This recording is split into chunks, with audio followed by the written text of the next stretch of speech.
Hi, and welcome to another one of these educational moments.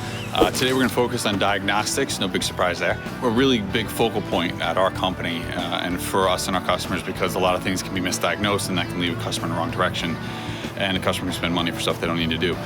So we have a customer here that called about some siding.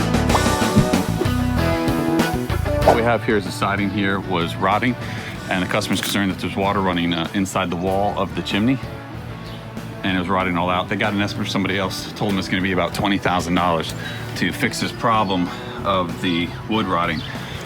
But that's not the issue. If you step back, you take a look, the problem is really the chimney here has a slope to the right. The water comes down, it hits the ground, splatters up. The bottom of the wood here, the fibers suck the water up from the inside, and then it rots it from the inside out. So the issue here isn't like a big water leak. We had to tear the siding off, which spent $20,000. The issue is just to put a gutter up top on the chimney, catch the water, redirect it off to the sides, and they're fine. There's nothing else they need to do. Something that can be done for less than $1,000, not $20,000. Just comes down to the right diagnostics and the right company. So if you don't know who to call, now you know who to call. Take care.